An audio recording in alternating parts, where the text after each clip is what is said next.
Okay, welcome everyone. Hopefully everyone can hear me. My name is Brooks Bonner. I've spoken to probably all of you at some point, whether via email or on the phone or at your home institution. But I do want to welcome you all to the pre-departure orientation for African ecology and conservation in South Africa for the spring 2018 semester. We are also joined today by one of the lead faculty members on the program, Dr. Lisa Nupin.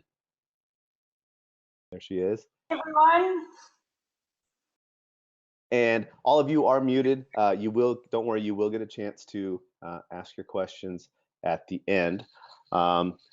Before we get started, most of you know me already as we've conversed several times, but I wanted to give a chance for Lisa just introduce herself as well to the group, since you will be spending a significant amount of time with her over the next few months. So Lisa, go ahead, give us a quick introduction of yourself. For sure. Yes, so I'm Lisa Nupin. I'm one of your three main faculty lecturers when you're in South Africa. Right now it is just after 8 o'clock in South Africa. So if there's some noises, it's just family behind me making a normal evening time noise. Yeah, so I'm very excited about the course starting in just a couple of weeks. What do you need to know about me at this stage? What's your background, Lisa? Or yeah, for sure. So I'll be around for most of your 100 days here. My background is that I am a evolutionary biologist and a bit of an ornithologist. I studied in South Africa, and this will be my third semester with OTS South Africa. And yeah, while you are here, I'll be running a bunch of research projects with you, and Bernard and Tara will be your other main lecturers who you'll be working with when you're here. So any questions that you have about the sites that we're going to, the kinds of projects we're going to be doing while you're here, your everyday living conditions, all of those things you can ask me here. And also Brooks has sent out a long mail about the Facebook site, and it's in some of Bernard's emails as well. So please use those platforms to ask us questions. We want you to be armed with all the information that you need before you get here. So go ahead and shoot those questions on this platform and again on Facebook, or send us an email. So don't feel stressed about that. Right. Great. Thank you, Lisa. Yeah. So I mean, I guess we can just go ahead and get started. I guess if you want to talk a little bit about kind of where the program goes, as well as some of the topics of interest at each location that you go to. I'm not, you don't need to go over in terms of day by day what you're going to be doing, because obviously some of that is subject to change, as we know. But yeah, can you talk a little bit more about where the program's going to go, what they're going to be doing, what they can expect? For sure. Okay, so I might look a little distracted in my camera. I'm just having a squiz at the places where we're going. So Bernard sent out a list showing you that we start at a site called Nailsflay. Nailsflay is a wonderful place to visit. It's an IBA, an important bird area, according to BirdLife International. It's a wonderful wetland full of birds and frogs, and there's some really great wildlife there. You'll see zebra and wildebeest, and we'll do a lot of introductory stuff there in terms of thinking about biodiversity, thinking about savannas, thinking about African ecology, and we'll also kick off the history and culture module while we're there with your lead faculty on that, Lani Birch, and she'll start your lectures on history and culture.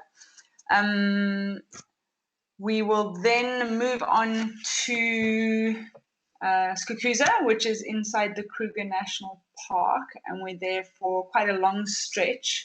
We'll do lots of biostats, and we'll do our first research project and fieldwork while we're there, your long-term research projects. Kick off some science and society and some more deliverables around your conservation module. Then we head down to Zoetwater, which is a site near Cape Town, right on the beach. It's a gorgeous marine and fynbos site. So you guys will be learning a lot about fynbos ecology. That's an endemic Cape Floral Kingdom plant-focused module. And you'll do some research projects on marine and actually some amphibian monitoring work that we've been doing for a few years. After about a week there at Zoetwater, we'll head to Krum River, which is a very, very, very special place in the Cedarburg Mountains of South Africa. We'll be doing some freshwater research and some small mammal research while we're there, which is followed by your spring break in Cape Town. You'll spend a few days in Cape Town before heading all the way back up north to Lisa, I want to interject. Can you talk a little bit more about how the midterm or / spring break works? Yeah, absolutely. So there's not a lot of works involved. I mean, we well, in the sense that we take you guys to Cape Town. We arrange for you to stay in a hostel that is paid for. However, your expenses while you're there, besides your lodging, are of your own on you, basically. That's true. I mean, when you get here, we'll talk about the amazing variety of things that you can do while you're in Cape Town.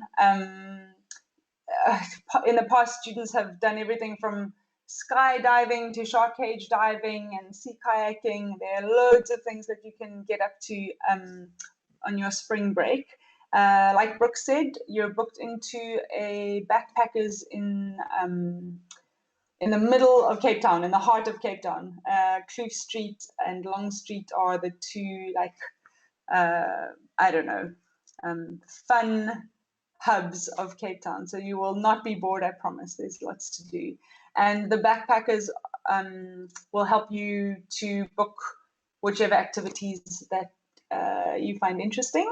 So you'll have a bit of time before spring break to plan that and make the most of it while you're in Cape Town. And I think you'll have a great time.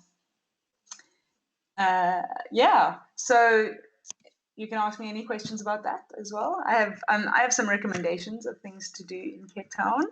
Yeah, I think we'll at the end of this talk, we'll open it up to questions from students, so they can go ahead and chime in and ask questions about anything that we've covered or anything that we failed to cover during this little talk here. So go ahead and continue with kind of what happens after the midterm break. Thanks, Lisa. For sure. Just quickly, I kind of missed out a little bit of the history and culture module while we're in Cape Town. You'll also do a bit more history and culture. Good chance you'll visit Robben Island and a few of the museums in Cape Town, so you'll get to do that as well.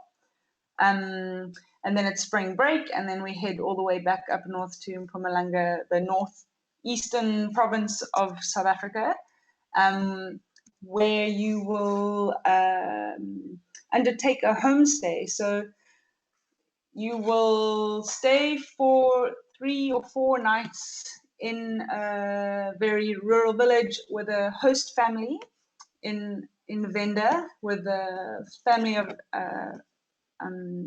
South Africans who are compensated to teach you about the rural South African life and what it means to live that lifestyle.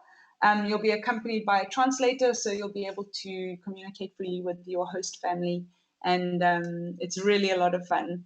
You'll get to experience a lot of things you wouldn't otherwise, I'm sure, experience. And there are a few other really fun sites around that area to enjoy. Then we head to Punda Maria, which is a camp in northern Kruger National Park, where we'll do some more research. It looks like we'll do a bit of bat and elephant savanna fieldwork while we're at Punda Maria. After which we will head back to Skukuza, which is sort of the second site, our home base, where we have a lecture theatre and a library and a laboratory.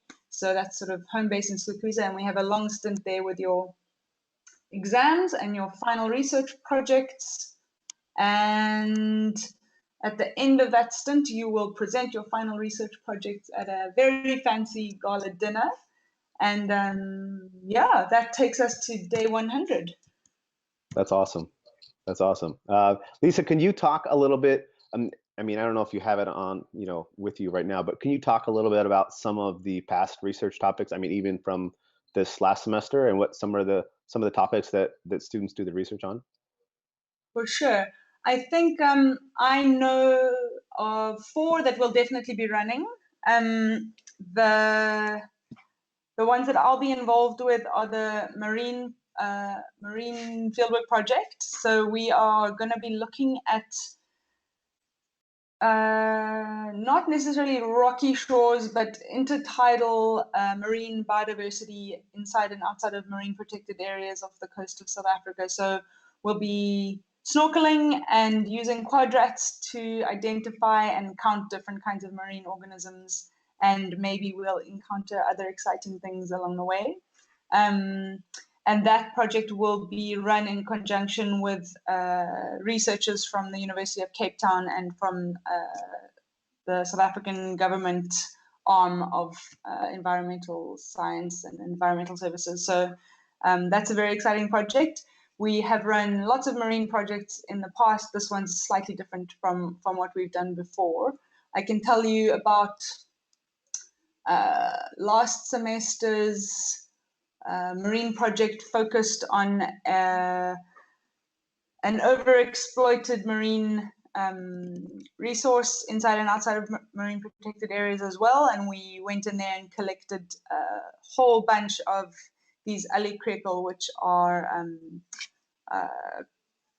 commercially and locally utilized sort of seafood species. And we counted those and looked at competition effects and harvesting effects on those species, and some really interesting results came out of that. So this semester is slightly different. It involves a bit more time in the water and a few more different species. So it'll be more of like a holistic survey rather than focusing on a few select harvested or exploited species.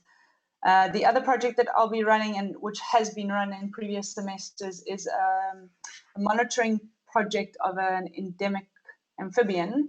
It's a type of frog that occurs only on the Cape Peninsula. So if you look at a map of South Africa, there's a tiny little peninsula that sticks out of Cape Town, and that's called the Cape Peninsula, and it has Cape Point on the end, and that's the most southwestern tip of Africa.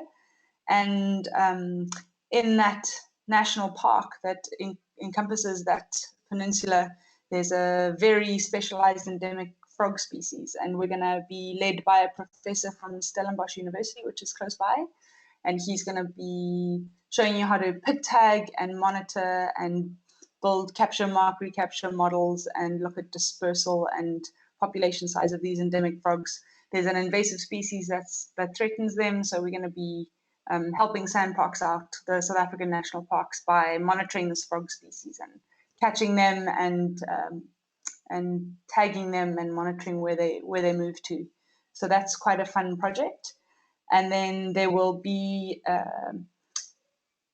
bat detector based project. So using the vocalizations of bats in Kruger Park to monitor their foraging behavior and monitor their abundance of different species and the way that they partition resources during the night. So that could be quite a fun project to be involved in. And yeah, the nice thing about those projects is that everybody gets to be involved with the fieldwork, even though a small group of students will write up the final report. So everyone gets hands-on experience doing all of the fieldwork. So it's a really fun aspect of the program. Nice. That's a good overview. Thank you. Sure. Can you, before we get into opening it up to questions, I know students often have questions about how their arrival in the airport, how that's all going to work. So can you give a quick overview of that, Lisa? And then maybe there'll be questions afterwards if students still have questions, obviously. Absolutely. I know that students are often very worried about arriving at Joburg Airport, and I promise you that it's a very safe and friendly and controlled arrival. Um, Basically, the way it will work is you send all of your flight details to us. I imagine Bernard has received all of your details about when you're arriving, and there will be two staff members waiting at Johannesburg arrivals with a big sign that says OTS, and you meet up with them, and they will show you everything that you need to know how to draw some money. So we advise that in that first hour or two that you're at the airport, that you draw a little bit of cash. So you have about, I think we advise 1,000 rand or 1,500 rand for your initial expenses, just arriving, whatever you need, water and food and or snack or perhaps a SIM card. We can maybe talk a little bit about that if anybody wants to discuss data plans or internet availability in South Africa. So draw some cash, potentially buy a SIM card. There's not much else you need to do at the airport usually. Yeah, I think generally, if any of the students, if you are arriving like a day before the program officially starts, you should communicate that with us. We can set you up with the place that we'll be staying the first night of the program. It's also a good idea in general just to let your bank know that you're going to be traveling as well. You don't want to arrive in South Africa and then try to withdraw money and your bank puts a hold on your account. It's not fun. So that's important that you want to do that before you leave. But do let us know. As Lisa said, make sure you're sharing your itinerary with us, with Bernard. And also another cool thing that some students have done in the past is with that Facebook group, students do oftentimes travel on the same flights. So if you can, ask people, say, hey, who's flying from, JFK on this date? There may be one or two other students on that same flight. So you can coordinate that together, travel together. It makes it a little bit more fun.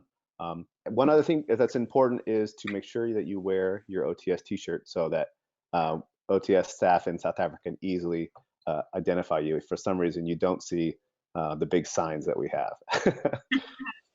Shame. Yes, Yeah. indeed. The t-shirts are quite important, although you're quite easy to spot usually with your enormous bags and your vibrant young enthusiasm coming out of that arrivals Right.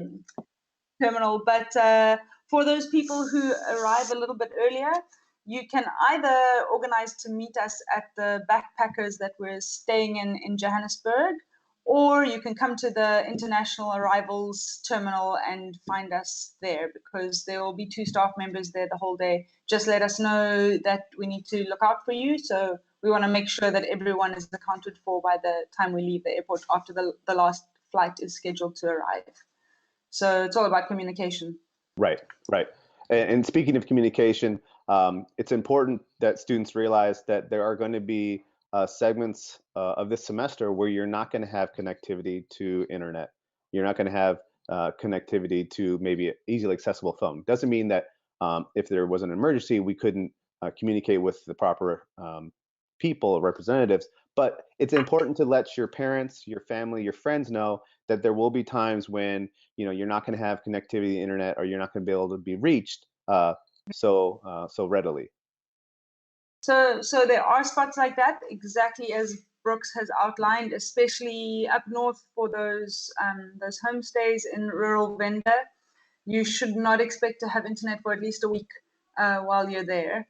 There's spotty cell phone coverage, but it's not something you want to rely on to keep in touch with family. So, and there are a few, I mean, it's outlined in the orientation package that you receive that there are a few places where you should expect the internet to be quite poor.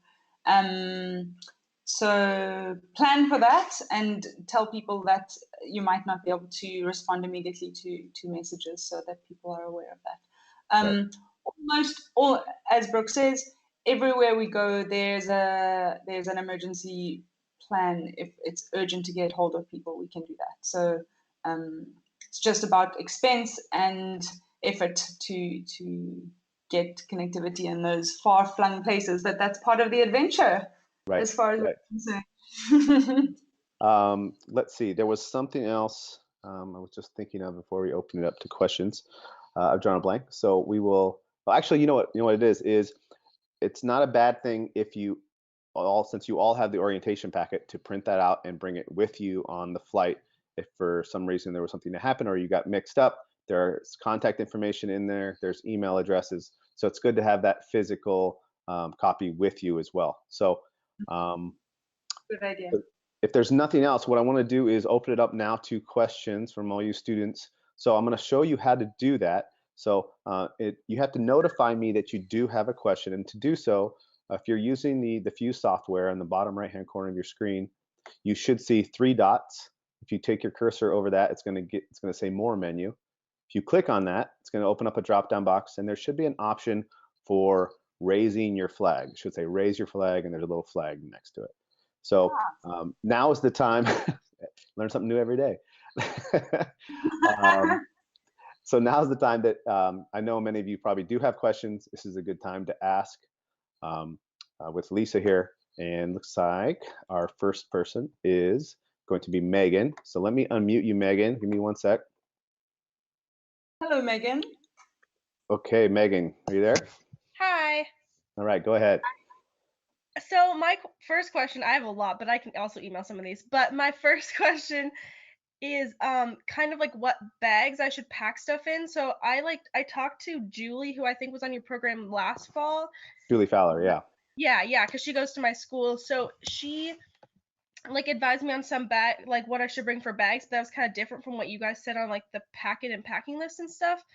So she thought that like bringing a big suitcase would be fine. Mine's not like massive, but it's like kind of big and hard. But on the orientation packet, it said like don't bring a big hard suitcase. So I was kind of confused what should I bring. So I was kind of planning on maybe that suitcase and like a bigger like day pack backpack, and then like my smaller school backpack, just with like flights and like checking bags. But is that not a good idea? I think that all sounds okay. The things I would, so 2 things I would initially take into consideration is that bags, that we often go to places where bags with wheels are not the ideal thing to have. It's not like you can't pick up your bag with wheels, but you probably don't want to drag it across sort of felt. There are places where it's not easy to drag a suitcase. Right, it's gravel or it's sand or it's use it in an airport. So you know, to be honest, students have brought a variety of big bags that are hard and soft, big duffel bags, and 100% hard wheeled airport bags, and it's not really a big deal. You're sometimes going to have to carry it quite far, like a I don't know, maybe 100 meters. You'll get used to using meters. Meters far, and the rest of the time it's not a huge deal. The other thing I take into consideration is that there are a few long trips where your bags will be packed into a trailer and driven for quite a long distance. So if you expect to have fragile things in there, it might be better to have a slightly harder suitcase. But I don't think you can, if you have your bags bought already and you're going to fit everything into the ones that you have, I don't think you can make it a huge mistake. I think you'll be okay either way. Okay. It is important to have a day pack though. If you have a day pack and potentially a bladder bag to carry water in your day pack, that can be really handy for field work. So you don't have to carry a separate water bottle, you should probably bring a water bottle as well. But it could get pretty warm while you're here and while you're in the field. So day pack, very important, so you can carry your sun cream and your field equipment and your water and your lunch in there when we go out into the field for long days. Yeah, I think that's my input in terms of bags. okay. And Megan, did you say you had another question? Yeah, my other question was about laundry availability. I couldn't find as much on the orientation packet, like at which locations there would be laundry. So I was wondering, is it really not at many locations and we should bring stuff to like hand wash our clothes, or? So the laundry, the resources available to everyone to do laundry varies hugely across sites. While you are in Skukuza, you'll mostly do hand washing of your clothes. There's facility to use machines to wash your bedding and bigger kind of items of clothing. We will supply everything that you need to do your hand washing, so you don't have to bring soap along unless we have had a student with allergies, with skin allergies. So if you have specific needs around sort of organic washing powder, then maybe bring some of that along. And then in other places, especially in the Cape, there will be machine washing available to you. In Hamakoya, you will definitely be doing hand washing. All of us will. So yeah, it varies. It varies across the different sites. If that helps. Yes, definitely. Thank you. Okay.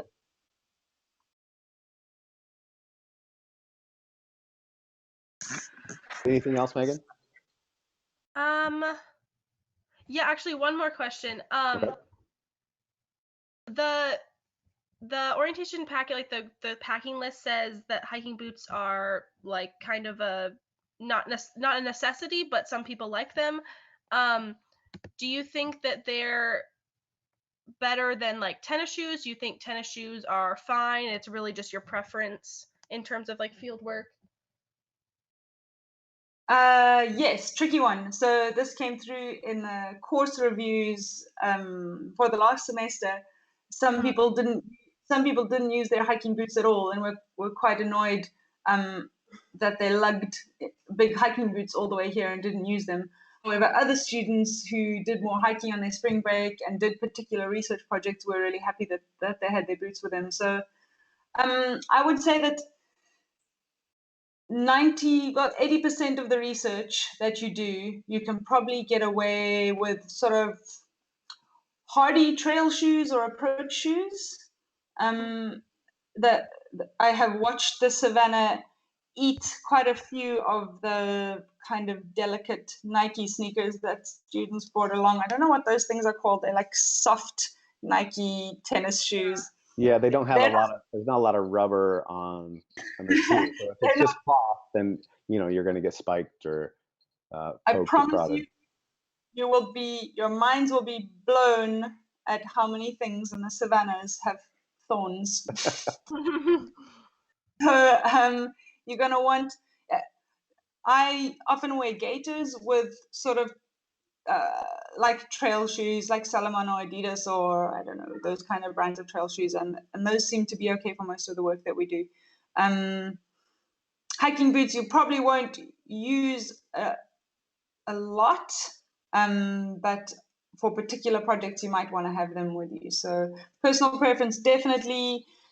Africa's hard on shoes, so don't bring anything too delicate. Probably if you bring something sort of middle ground, you'll be okay. Some of the work that we do, the frog work, and obviously any river work that we do, your feet are going to be getting wet. So if you have water shoes or aquatic shoes, those can be quite handy as well if you want to bring those. A lot of students will wear like chacos, things of that nature. Tivas, those work pretty well. Very popular. You can't buy them here, but they look amazing.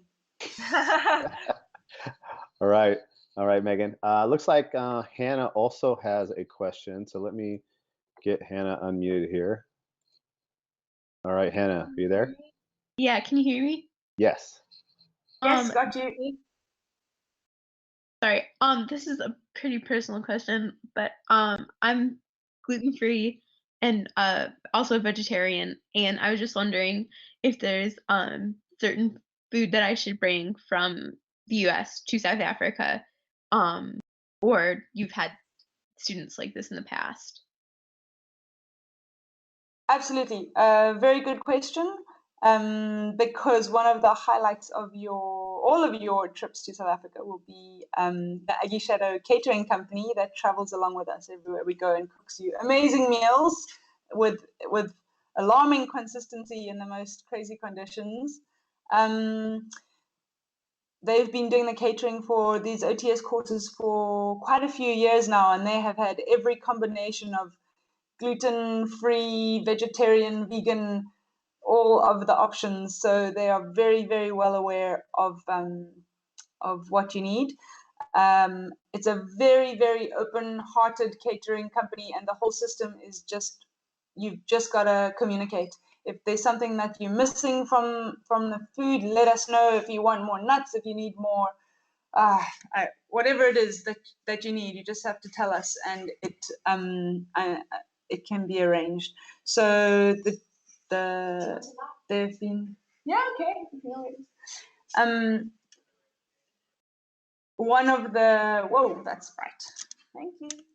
What I was going to say is just to interject, Hannah, just make sure that you've communicated that with your messages to us, that we know of all of your food allergies or whatever your dietary restrictions are, so that we can best prepare the caterers for when you do arrive.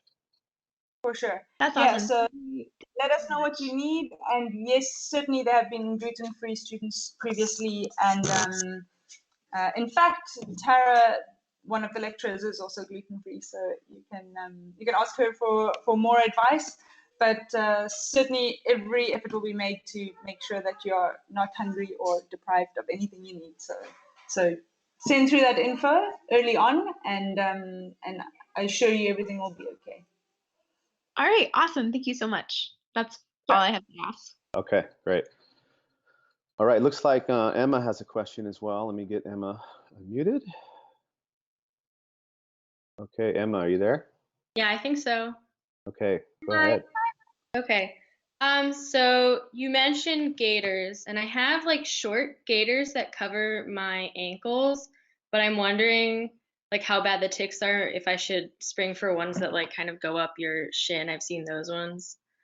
Or what you recommend there. I worked in a pretty like ticky area last summer, but we have found a few ticks after some fieldwork sessions before. So yes, certainly they're around. My gaiters are sort of just above ankle height, kind of slightly longer than your hiking boots. I think the ones you have will probably be sufficient. It's actually more to keep kind of grass seeds and stuff out of your shoes than to keep ticks off. But yeah, no, there's no site that I can think of where we're likely to have a like huge inundation of ticks. But who knows? Could happen. But it hasn't been a problem previously. okay. And then I also have a question kind of about showering. Like, are there going to be places we go that don't have showers, and what's that going to kind of look like? So let me just pull up that schedule. Everywhere that you go has perfectly good showering and ablution facilities, soot water. So a few of these places, it's outlined in the material that you have, that you'll be sharing sort of dormitory environment. Sometimes you're just a pair of you in accommodation, and sometimes it's up to 4 or 5 or 6 people. Hamakoya during the homestay is really the only time that you won't have sort of normal ablution facilities available to you. The rest of the time will be pretty easy. I would like to raise a flag about water availability in Cape Town. The Western Cape's currently undergoing quite a dramatic drought and water shortage. You will have definitely normal showering facilities and water to drink, and that's not a big problem, but you will be asked to use water sparingly while you're here, as all of us have been, because it's going to be a very long, dry summer for us here. So that's a small little flag to raise. But the rest of the time, yeah, while we're in Skukuza, all of the accommodation has showers, everything that you need there. Cape Town, Soetwater, the same. So yeah, not a big deal, I don't think. Okay, and then my last question is about kind of traveling between sites. yeah, what like forms of travel do we take most often? Kind of curious about that. Sure. It depends on which sites we're moving between. Obviously, between Joburg and Cape Town, we will fly and we'll do a domestic flight. There's just one from Joburg to Cape Town and back again for that Cape leg. The rest of the time around the north, we will be using game drive vehicles. So your classic safari type, what do you call it? A pickup, a converted pickup. We call it a bakkie. You'll learn that while you're here, I suppose. So that's while we're inside the park, we'll use those. And between Punda Maria and Skukuza, and between Nailsflay and Skukuza, we'll use those. And sometimes in combination with a Toyota Quantum, it's like a minibus. We have a couple of those that we use to get around in Cape Town and get around between sites. So planes, minibus, game drive vehicles, that's about it. And it is helpful as well to, if you're getting up early and you're traveling, especially if you're in the back of a game drive vehicle, it will be colder than you expect, even if it's going to be, 40 degrees or 100 degrees that day. So it is important to plan for that, maybe bring a beanie, maybe bring a coat. You're not going to feel like you need it when you arrive, but when you're up early and the sun hasn't come up, it's get fairly chilly. So be aware of that. Yeah, good point. Okay, let's see. I believe Sarah also has a question. Okay, Sarah, you there? Hi. Hi. Hello. Yeah, I have two quick questions. One is, do you find that most students bring their own cell phones then buy SIM cards at the airport, or do they even just buy phones when they're in South Africa, just cheaper ones?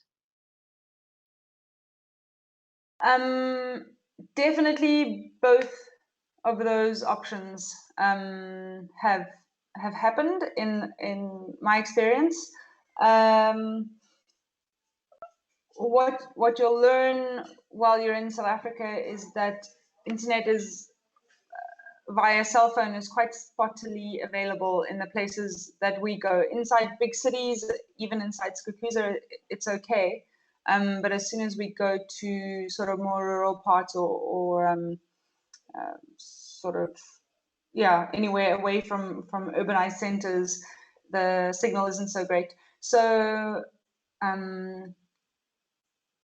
my personal feeling is that it's good for students to have a SIM card. Most places at the airport or while we're in towns can unlock your phones and put SIM cards in there if your phones allow that. And then yeah, most students buy a few data bundles during the course of the semester and use that for sort of WhatsApp and emails when they have cell phone signal. So it's totally up to you whether you would like to be off the grid for a while and just use the internet that we have available to us. In Skukuza, we've got Wi-Fi, and in Cape Town, the internet's great. And in between, there's not amazing connectivity. So yeah, it's kind of a personal choice. I think in most cases, you can put a SIM card from a South African service provider into your own phone. And I probably would encourage people to do that if you're very reliant on your phone and that's what you want to do. Probably do it straight off the bat at the airport. There are a lot of outlets there that allow you to buy SIM cards and load them up with data. Okay, and then my other question is just, do we have the specific dates for when we're in Cape Town, and would this be the time that family could visit us if they wanted to, or would you just suggest that they come at the end? Oh, I mean, that depends for how long family are going to visit you. Your spring break in Cape Town is currently planned for the 16th of March until the 21st of March. So, oh, wait, yeah, so that you'll fly to Joburg on the 21st. Sure. If it was me, I would get family to come after the course. You'll be much less stressed about work and exams and what's going on. So probably be better to plan a nice, relaxed, longer holiday with family after the course. Probably my advice. If that's not possible, then yeah, spring break's a great time. We will do whatever we can to facilitate that time with your family. But yeah, rather do it after the course when you don't have to think about deadlines and group work and all of that stuff. Yeah, it's very difficult for families to visit during the program as well. We don't promote that idea. It's distracting. You'll be too busy with other things going on with the course. So definitely, it sounds. I think if it were me, I would suggest after the program. Yeah, you're gonna want to spend time together in Cape Town. I promise. There are lots of fun things to do. Okay, great. Thanks. All right. Thanks, Sarah. Okay, so looks like Emma has a question as well. Hi, can you hear me? Yeah, go ahead. Cool. I joined this call a little bit late, so maybe you covered this, I'm sorry. But how frequently do we actually use the sleeping bags? Okay, good question. Let's see. The sleeping bags you will not need. Let's see, you'll use them in Soetwater and Krom River, so you'll need them for some of your time in Cape Town. Skukuza, you know, and in Nelspruit. So this semester, actually, you'll be using them quite a lot. So bear in mind that it's pretty warm in South Africa during the time that you're here. So you don't want to bring sort of a, oh God, I'm going to use Celsius instead of Fahrenheit. You'll get used to that as well. Yeah, you don't want to bring a 0-degree bag or a winter bag. A winter bag. So a light sleeping bag should see you through the course very easily. And I think this semester you're going to be using it at quite a few of the sites. So definitely bring one of those along. We do have quite a few sleeping bags dedicated to the course. So if it gets lost or damaged, we can help you out with that. But yeah, definitely bring one along. Great. I have one more question. I know this was kind of mentioned in the orientation packet, but I did not get the rabies vaccines. Is that going to be a hindrance when it comes to working with the bats? No, so the bat work that we're going to be doing this semester is all bat detector based, so it's using localization. So it's not impossible, but quite unlikely that we'll be handling any bats this semester. Okay. Yeah, so definitely don't worry about that. Thank you. Sure. Okay. All right. So more questions. Seems like all the ladies are asking questions. Nothing from the fellas yet. Don't be shy. Now's your chance. Again, lower right-hand corner of your screen, click raise your flag. Lets me know that you do have a question there. Okay, looks like actually Megan does have another question. Let me get Megan on board here. Okay. Okay, Megan. Hi, sorry for all the questions, but so in the field, so I mostly wear for pants in the field, I mostly wear leggings all the time. Is that bad in the field? Are thorns gonna completely chew them up? Do I need something tougher? In my experience, I've used hiking pants and stuff, but I would much prefer leggings comfort-wise. So I was kind of curious what your guys' opinion was. My opinion is that leggings will probably be just fine. They will probably sustain some damage in Nelsley and Skukuza, but it shouldn't be a huge problem. I'd prefer to use kind of sturdy cotton hiking cargo pants because they can withstand lots of abuse.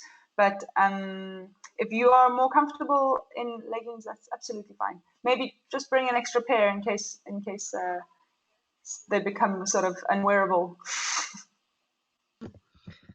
Okay. And then I think on the packing list it mentioned a calculator. I have a couple. Do we really need that? I have a graphing one and smaller ones.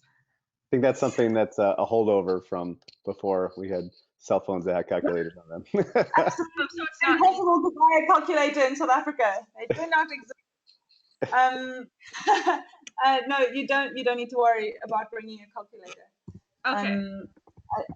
I think most of us use our phones for that kind of thing, and I can't think of an instance where we've used one.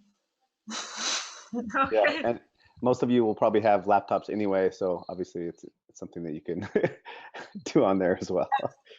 Right. We'll check up on that packing list again. I think that might be a bit of a throwback. Okay, and then one more thing. I arrive at the airport at like 7 in the morning, and I know that we're not supposed to meet till like 11. Will there be people at the airport already, or should I just kind of hang out until 11? All right. Have you sent your flight details through to Bernard? Yes. Then there will be someone at the airport when you get there. We use that information that you send us to plan when there will be people at the airport. So if you have sent that through, so here's a key piece of information, a pro tip: the backpackers that we're staying at in Johannesburg has a free airport shuttle. So Brooks can probably post the details of that backpackers for those of you who are arriving a few days earlier or a few days later. But that is our means of transport. Once we collect you from the airport, we'll gather a few of you into a group, and then we'll show you where the shuttle is, and we'll jump on the shuttle with you and take you to your accommodation in Joburg. So if you arrive early, wait at arrivals or keep checking back at arrivals. If you don't see myself or Bernard or Tara or Jess, who's the teaching assistant, waiting for you at the airport, just hang out there for a little while. Also, our cell phone numbers are in the orientation package. You can pop us a WhatsApp. The airport has free Wi-Fi, so you can do that if you're feeling very concerned, or send us an email. We'll be monitoring very closely who's arriving when. So. And I mentioned this before too, share your flight info on the Facebook group. It's a closed group, so it's only people, only students and staff and faculty have access to that. So share your flight info on there. There may be someone else, another student on that flight. So it's never a bad idea. Yeah, and you're safe in the airport, so don't leave your bags unattended, as you never would in an airport. But you're safe there, and we'll come and find you. So just send out a message, and we'll get to you as soon as we can if there are any kind of hitches. But if you have sent your details, there should be people there waiting for you. Awesome. Thank you. All right. Okay. Last call for questions. Anyone else? Okay. Looks like Emma thought of something else. Emma, go ahead. I have a quick one. In terms of like charging electronics, I know when you travel to other countries, sometimes you need to buy those like adapters to charge. Should we look into that? Yes, you will need them here. We have quite a spectacular collection of them in Skukuza, and I will probably bring them along to Nailsflek for that first leg. But in South Africa, most plugs are a 3-prong round plug, where you guys have a 3-prong square plug. So you might want to buy an adapter. They're really not very expensive at the airport to convert your square 3-prong to a square round. To a round. Yeah, it's pretty. South Africa has a unique setup. So it's probably at the airport is when you can acquire one, or if you have if you have a layover in London, they'll sell them there as well. You can get them at the airport. They're really not expensive. And we do have maybe buy one so you can charge something. They usually work for a 2-prong, like a phone adapter, and the 3-prong at the same time. So you should be able to charge both of those. Our 2-prong phone chargers are also round, so they're also different from yours. So I guess my advice is maybe buy one at the airport, and then when you get to Skukuza, we've got quite a collection for you to use and charge laptops and phones and cameras and GoPros and everything that you need once we're there. Okay, great. All right. Sure. Okay. Anyone else? These are good questions. Okay. Don't see anybody else. Any last words, Lisa? It's very cool to meet all of you. Thanks for joining us for this session. Spread the word and use that Facebook group because it's a really nice, easy way to spread information. Right. And yeah, don't stress. I'm really excited for the course to start. You're gonna have a great time. You're gonna have a fantastic time. And anytime you have a question or something pops into your head around logistics or travel or any of the stuff, please don't hesitate to send one of us an email. We'll help you out.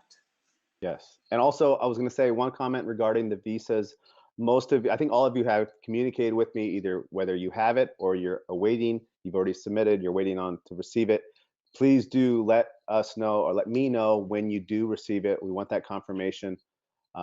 Also, any questions, as you all have been doing, email me. I'll do my best to answer those as quickly as possible. We understand it can be a frustrating process, but stay with it. It'll be worth it in the end. Okay. Thanks for joining us. Thanks for joining us, and we will see you all very soon. Cheers. Bye. Bye-bye.